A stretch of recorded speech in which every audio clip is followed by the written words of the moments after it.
जबलपुर में चैत्र नवरात्र प्रारंभ होते ही जगह जगह देवी मंदिरों में भक्तों का प्रतिदिन जमावड़ा देखने को मिल रहा है। इसी क्रम में शीतला माई रोड पर स्थित शीतला माता मंदिर में भी प्रतिदिन भक्तों का तांता लगा हुआ है। यहाँ पर प्रतिदिन माता की पूजा अर्चना के साथ भंडारे का आयोजन किया जा रहा है। मंदिर समिति के डॉक्टर रमाकांत रावत ने जानकारी देते हुए बताया कि यह मंदिर काफी प्राचीन है और इस मंदिर में किसी भी प्रकार के रोगी की माता के यहाँ के जल पीने से रोगों का निराकरण हो जाता है। साथ ही श्री रावत ने बताया कि शीतला अष्टमी पर यहाँ बासुरा यानी बासे खाने का भोग लगाया जाता है।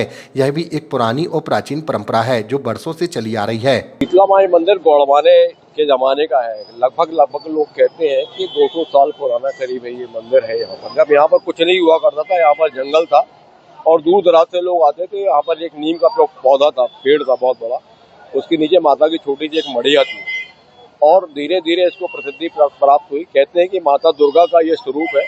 उस समय जब चेचक निकला करती थी तो माता दुर्गा ने शीतला का रूप लिया था। चेचक का उस समय कोई इलाज नहीं था, लोगों की मृत्यु हो जाती थी। तब माता ने ये बोला था कि जो शीतला के स्वरूप को जल ढारेगा और उसके जल का अर्पण करेगा, उसके जल को अपने शरीर में लगाएगा, उसकी माता का प्रकोप उसका शांत होगा। इस प्रकार से माता शीतला की प्रसिद्धि हुई और इनका दूसरा रूप है शीतला माई का कि वो नीम के पेड़ में भी पाई जाती है, जहाँ पर झाड़ में है। सन 72 में ये मंदिर बना है जो आप सामने देख रहे हैं। सन 72 में इसका पुनर्निर्माण हुआ था और ऐसा कहते हैं कि पूरे हिंदुस्तान में माता शीतला का इतना भव्य मंदिर आज तक कहीं पर भी नहीं है। जैसे कि मैहर में माता शारदा ने अपना स्थान बनाया है, ऐसे माता शीतला ने जबलपुर में ये स्थान बनाया है। जबलपुर वालों के लिए गौरव की बात है। कहते हैं कि शीतला अष्टमी अभी होली के बाद पड़ती है। शीतला अष्टमी इनका विशेष पर्व होता है। शीतला अष्टमी में हम लोग बसौरा चढ़ाते हैं। जो भी लोग माता शीतला की पूजा करते हैं वो बसौरा चढ़ाते हैं। बसौरा मीन्स जो है एक दिन सप्तमी के दिन रात में भोजन बनता है और दूसरे दिन वही बासा भोजन जो है माता को चढ़ाया जाता है। और इसलिए चढ़ाया जाता है कि एक संदेश है कि ये ऋतु परिवर्तन होता है। इस ऋतु परिवर्तन के बाद जमाने भर के संक्रामक रोगों का प्रकोप हो जाता है।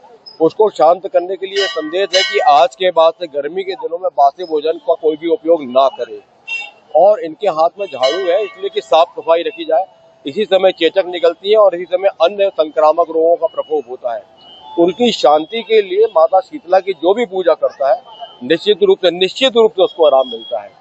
जैसा इनका नाम है कि ये शीतला देवी है, तो आज के तनाव भरे वातावरण में जो भी आदमी लगातार 21 दिन तक दही और बतासा या कोई ठंडी चीज माता को अर्पण करता है, इनकी पूजा करता है, तो निश्चित रूप से उसका तनाव भी शांत माता करती है।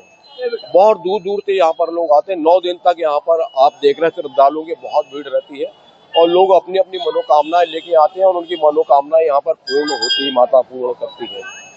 और आज महाआरती होने वाली है। अब से कुछ सेकंडों बाद यहाँ पर महाआरती होगी। प्रतिदिन यहाँ पर कन्याओं की पूजा होती है। माता का सुबह अभिषेक होता है और 9 दिन तक ये लगातार चलता रहता है। अब महाआरती होने वाली, कुछ देर बाद यहाँ पर महाआरती होगी। मैं डॉक्टर रमाकांत रावत, अध्यक्ष।